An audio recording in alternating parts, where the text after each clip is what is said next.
যোৱাকালি আমাৰ প্ৰথম বৈঠক অনুষ্ঠিত হৈ যায় আৰু প্ৰথমলানি বৈঠকত অহা বিধানসভা নিৰ্বাচনত আমি কি ধৰণে অৱতীৰ্ণ হ'ম তাৰ বিষয়ে পুংখানুপুংখভাৱে আলোচনা হয়।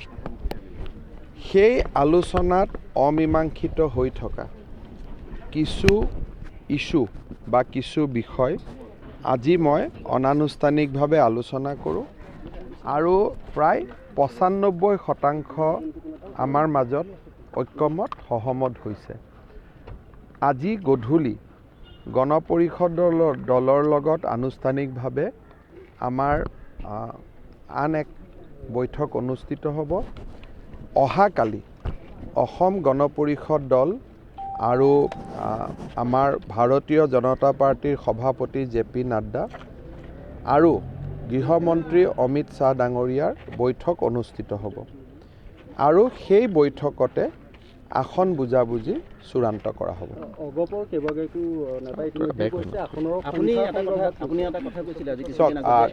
অসম গণ পৰিষদে যোৱাবাৰ যিমান চিটত প্ৰতিদ্বন্দ্বিতা কৰিছিলে সেই চিটতকৈ আসনৰ সংখ্যা কম নহয় আৰু বৰঞ্চ অসমৰ নতুন নতুন ক্ষেত্ৰত য'ত আগতে গণ পৰিষদ নাছিল তেনেকুৱা স্থানলৈও মই ভাবোঁ গণ পৰিষদ দল আগবাঢ়ি যাব আৰু আসনৰ সংখ্যালৈ মোৰ মনত কোনো সন্দেহ নাই যে কোনো ভুল বুজাবুজিৰ অৱকাশ নাই আৰু আমি একেবাৰে মৰ্যাদাপূৰ্ণ গণ পৰিষদৰো যি মৰ্যাদা আছে আৰু ভাৰতীয় জনতা পাৰ্টীয়েও নিজৰ মিত্ৰ দলক লৈ চলাৰ যি সংকল্প আছে এই দুইটা প্ৰিন্সিপলৰ ভিত্তিত আমাৰ সম্পূৰ্ণভাৱে মৰ্যাদা সহকাৰে আসনৰ বুজাবুজি হৈ যাব।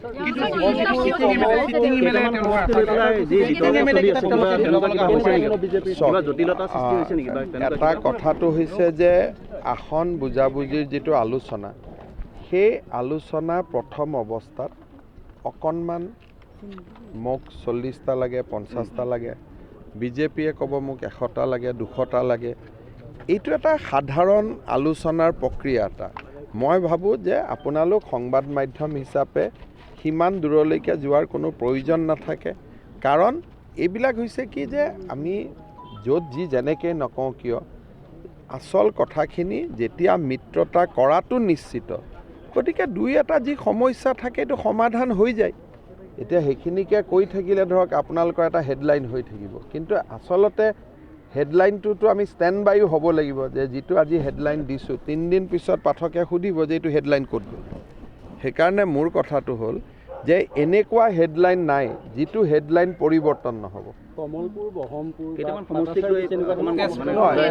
নহয়, গণ পৰিষদ দলেতো সকলো চিট বিচৰাৰ তেওঁলোকৰ গণতান্ত্ৰিক অধিকাৰ আছে, আমিও বিচৰাৰ অধিকাৰ আছে।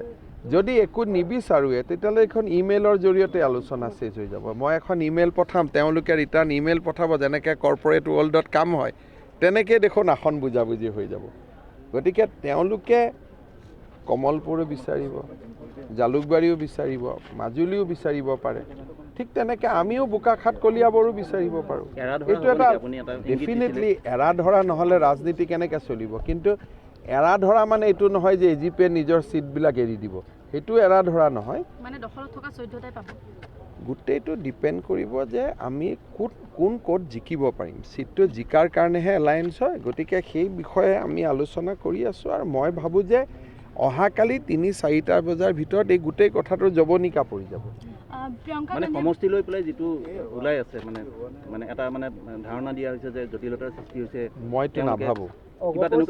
জটিলতা থাকিলেতো মই ঘৰুৱা কাপোৰ পিন্ধি তাত নবহোঁৱে দেখোন। জটিলতা যদি থাকে মইতো এতিয়াও ঘৰুৱা কাপোৰে পিন্ধি আছোঁ। নাই, মইতো ক'ৰ পৰা আহি তাতে সোমালোঁ ওলালোঁ, সোমাওঁতে হাঁহি ওলাইছোঁ, আহোঁতে হাঁহি ওলাইছোঁ। গতিকে মোৰতো কোনো টেনশ্যন নাই। মই জানো যে এইটো একেবাৰে এইটোলৈ মইতো নাভাবোঁ যে ক'ৰবাত কিবা অকণমানো জটিলতা AGPৰ মাজত ডেফিনেটলি তেওঁলোকৰ আজিৰ হাতত থকা চিটৰ উপৰিও তেওঁলোকেও নিজৰ সংগঠন বৃদ্ধি বা প্ৰসাৰ কৰাৰ কাৰণে চেষ্টা কৰিব। বিজেপিৰো সমস্যা থাকিব, গতিকে কিছু কথা আমাৰ পৰ্যায়ত সমাধান হ'ব, কিছু কথা দিল্লীত সমাধান হ'ব। গতিকে মই এইটোৰ কাৰণে কিবা আমাৰ মাজত কিবা মানে কিবা ডাঙৰ ঘটনা হৈ যাব সেইটো নহয়। আছে তেওঁলোকে 2-4টা কথা কৈ আছে, আমিও 2-4টা কথা কৈ আছোঁ, চলিব। মানে সকলো মিলাই তেওঁলোকৰ আসন নকমে বাঢ়িব পাৰে। চাওক মই ভাবোঁ MLA যে পাব সেইটো নিশ্চিত নহয়। এনাউন্স কৰাৰ আগতে AGPৰ হৈ মই কেনেকৈ ক'ব পাৰিম? AGPক মই ধৰি ল'লোঁ বৰহমপুৰে দিলোঁ, তেজপুৰে দিলোঁ। AGPয়ে যে নিজৰ ছিটিং MLAক দিব সেইটো কিবা গেৰেণ্টি আছে নেকি? সেইটোতো AGPৰোতো এখন কৰ্ণধাৰ সমিতি আছে। গতিকে যদি এনেকৈ কৈ দিয়ে যে অকল ছিটিং MLAখিনিয়ে পাব, তেতিয়া তেওঁলোকেও দেখোন কৰ্ণধাৰ বহিবই নালাগিব, পেপাৰতে চব হৈ যাব। তেওঁলোকৰোতো প্ৰক্ৰিয়া এটা আছে। গতিকে AGPৰ ছিটিং ছিটকেইটা আমি এৰি দিলেও ছিটিং MLA কেইটাকে টিকট দিব বুলি সেইটো আপোনালোকে কেনেকৈ ক'ব পাৰিব বা আমি কেনেকৈ ক'ব পাৰিম? যেতিয়া সভাপতিৰ চহীত কিবা এখন কাগজ ওলাব তেতিয়াহে আমি গম পাম। গোটেই কথাটো কেতিয়াৰ পৰা পৰিষ্কাৰ হৈ যাব? কালি গধূলি ভিতৰত। প্ৰিয়ংকা গান্ধীয়ে ব্যাপক নিৰ্বাচনী প্ৰচাৰ চলাই আছে আৰু তেওঁ কৈছে যে এখন অস্তিত্ব ৰক্ষাৰ যুঁজ। আজমলক লৈ কালি কামাখ্যাত কৈছিলে মানে অস্তিত্ব ৰক্ষাৰ কাৰণে বদৰুদ্দিন আজমলক লৈ কংগ্ৰেছে যিখন অস্তিত্ব ৰক্ষাৰ যুঁজ চলাইছে সেই যুঁজখন তেওঁলোক সফল হ'ব। কাৰণ সেইখন অসমৰ অস্তিত্ব ৰক্ষাৰ যুঁজটো নহয়, বাংলাদেশৰ অস্তিত্ব ৰক্ষাৰহে যুঁজ। প্ৰিয়ংকা গান্ধীয়ে আৰু এটা কথা কৈছে, চাৰ্টাৰ প্লেন আৰু চাইকেল চলাই মানুহবিলাকক চিনি থ'ব লাগে। প্ৰিয়ংকা গান্ধীয়ে যিখন ফ্লাইটত আহিছে সেইখন চাৰ্টাৰ্ড হয় নহয় সুধি ল'বচোন, হয় নহয়? চাইকেল চলাব দম লাগিব 25 কিলোমিটাৰ, 30 কিলোমিটাৰ। গতিকে সেই দমখিনি দেখাওক না, হয় নহয়? কোনে? এলিগেশ্যন আৰু এটা যদি কৰোণাৰ সময়ত যদি আৰু অহা নাই বুলি কয়নো কি ক'ম? যদি কৰোণাৰ সময়ত যদি BJP নাই, কৰোণাৰ সময়ততো প্লেনেই বন্ধ, কিন্তু কৰোণাৰ সময়ত নৰেন্দ্ৰ মোদী ডাঙৰে অসমৰ কাৰণে কি কৰিছে কি কৰা নাই অসমৰ মানুহে জানে। চাহ বাগিচাৰ শ্ৰমিকৰ দৰমহা কংগ্ৰেছ যেতিয়া নৰেন্দ্ৰ মোদী প্ৰধানমন্ত্ৰী হোৱা নাছিল মাত্ৰ 96 টকা আছিল। 96 টকা দি তেওঁলোকৰ ভাত পানী নীলমণি চেণ্ডেকা ষ্টাইলতে ভাত পানী আছিল। আজি যে প্ৰিয়ংকা গান্ধীয়ে বাগানৰ শ্ৰমিকৰ ঘৰত ভাত পানী বনাব পাৰিছে তাৰ মূল কাৰণটোৱে হ'ল আমাৰ চৰকাৰে 270 টকা দৰমহা বঢ়ালে, আমাৰ চৰকাৰে বিনামূলীয়া চাউল দিলে, আমাৰ চৰকাৰে ৰাস্তা বনালে, বাগানৰ মানুহৰ প্ৰতিশ্ৰবী উপাৰ্জন বাঢ়িলে, গেছ দিলে নৰেন্দ্ৰ মোদীয়ে, যিটো জেগাত ভাত বনাইছে এইটোতো মোদী ডাঙৰীয়াই দিয়া গেছ। গতিকে আজি যে প্ৰিয়ংকা গান্ধীক আমি আদৰিব পাৰিছোঁ চাহ বাগিচাৰ শ্ৰমিক এজনৰ ঘৰত, তাৰ মূল কাৰণটোৱে হ'ল যে তেওঁৰ দৰে ৰাজ অতিথি এজনকো আদৰিব পৰাৰ ক্ষমতা যোৱা 5 বছৰত চাহ বাগিচাৰ শ্ৰমিকে আহৰণ কৰিলে। নহ'লে তেওঁলোকক আদৰিব পৰা ক্ষমতাইনো ক'ত থাকে? হয় নহয়? আগমনে কিবা প্ৰভাৱ পেলাব নেকি মানে মহাজোঁটত চামিল হ'ল? হাগ্ৰামা মহিলাৰীক আমি যথেষ্ট সন্মান সহকাৰে ভাৰতীয় জনতা পাৰ্টীয়ে তেখেতক বিদায় সম্বৰ্ধনা আগতে জনাই থৈছে। গতিকে আমি বিদায় সম্বৰ্ধনা জনোৱাৰ পিছত তেখেতে নিজৰ জীৱন আগলৈ কেনেকৈ গৈ ক'ত তেওঁলোকে আগুৱাই যায় সেইটোতো আমি ক'ব নোৱাৰোঁ। কিন্তু আমি যেনেকৈ প্ৰাথমিক বিদ্যালয়ৰ শিক্ষক এজনে অৱসৰ পালে এটা ছাতি, এটা জাপি, এটা গামোচা খুব সুন্দৰ কৰি আমি বিদায় জনাওঁ, তেনেকৈ হাগ্ৰামা মহিলাই ডাঙৰীয়াক আলাপ আলোচনা কৰি যে আপুনি ৰাজনৈতিক জীৱনত আগবাঢ়ি যাওক, আমিও আগবাঢ়ি যাব চেষ্টা কৰোঁ, আমাৰ মাজত কোনো তিক্ততা নাই, আমাৰ মাজত কোনো কটুতা নাই, সেই বুলি ইতিমধ্যে আমি আজি UPPLৰ লগত চৰকাৰ কৰাৰ সময়তে আমি সিদ্ধান্ত লৈ থৈ দিছোঁ। এতিয়া তেওঁলোক ক'ত যায় ক'ত নাযায় সেইটোতো মই ক'ব নোৱাৰোঁ, কিন্তু আমাৰ ৰাজনৈতিক শুভেচ্ছা তেওঁলোকৰ লগত আছে। ফেক্টৰ নহয় তাৰমানে চাওক, পলিটিক্সতনো মই ফেক্টৰ নহয় বুলি কিয় কওঁ? প্ৰত্যেকজন ভোটাৰেইটো ফেক্টৰ। এইবিলাক মানুহক বা কোনো দলক অপমান কৰাৰ মোৰ কোনো অধিকাৰ নাই। তেওঁলোকলৈকে আমাৰ শুভেচ্ছা আছে, কিন্তু আমাৰ ৰাস্তা বেলেগ বেলেগ। ঠিক আছে, যদি আজি BJPক হাগ্ৰামা মহিলাৰীয়ে জীয়াই ৰাখিছিল বুলি তেওঁ যদি বিশ্বাস কৰে, সেই বিশ্বাসটোনো মই কিয় ভাঙি দিওঁ?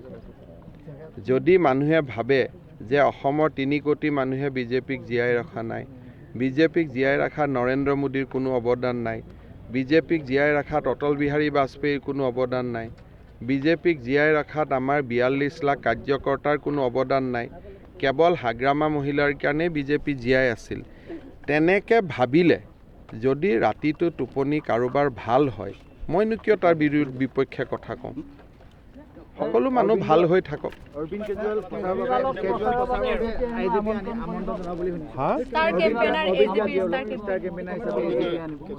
অৰবিন্দ কেজৰিৱাল কিয় নাহিব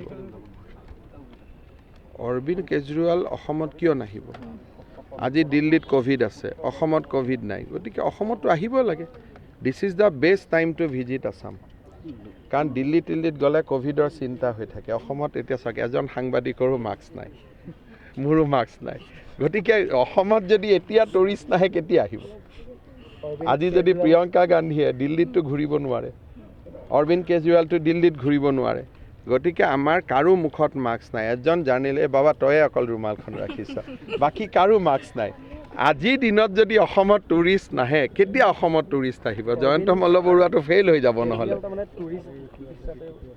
মানে অসমখনটো কোনেও আগত দেখা নাই প্ৰথমবাৰ তেওঁলোক অসম ভ্ৰমণলৈ আহিব বা দ্বিতীয়বাৰ আহিব গতিকে মাস্ক নোহোৱাকৈ ঘূৰিব পৰা ভাৰততো ৰাজ্য এখনেই আছে নহয় গতিকে অসমত যদি নাহে ক'ত আহিব সেইকাৰণে মই ভাবোঁ যে this is the best time to create A tourism environment in Assam আৰু পলিটিচিয়ানে যেতিয়া ইয়াত আহিব ক'ভিড নহ'ব তেতিয়া মই ভাবোঁ আফটাৰ ইলেকশ্যন অসমত এইবাৰ কাজিৰঙা টুৰিষ্ট বহুত বাঢ়ি যাব সেইকাৰণে অৰবিন্দ কেজৰিৱাল ডাঙৰীয়াক মই দুই হাতেৰে অসমৰ কামাখ্যা মন্দিৰ মাজুলী ব্ৰহ্মপুত্ৰৰ নৈসৰ্গিক দৃশ্য উপভোগ কৰিবলৈ আমন্ত্ৰণ জনাইছোঁ মোকতো নালাগে বিজেপিক লাগেনে নাই মই নাজানো যিসকলে মিয়া কবিতা লিখিছে যিসকলে মিয়া মিউজিয়াম কৰিব খুজিছে যিসকলে মিয়া পাব্লিক স্কুল খুলিছে তেওঁলোকৰ ভোট মোক নালাগে দয়া কৰি মোক নালাগে যাক লাগে লাগে মই ক'লোঁ নে মই বিজেপি শব্দটো কোৱা নাই ন মই মোক কৈ আছোঁ মোক নালাগে